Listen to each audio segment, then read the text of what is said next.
Hello programmers, welcome to my YouTube channel Techie Projects. So in this video I will show you the Alzheimer stage classifier using Python. So first we have to register with the name, password, email ID and phone number. So we have to first enter all those details. Okay, I'm just giving the demo mail ID and demo phone number and then click on the register. Okay, register successfully. Now you have to enter the email ID and password which you have registered and then click on the login. So it will open the home page. Okay, and you have to first browse the image.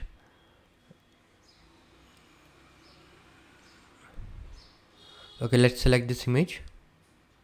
So it will classify the Alzheimer stage. Okay, moderated, demented. Okay, it will also store. Okay, let's click on the exit.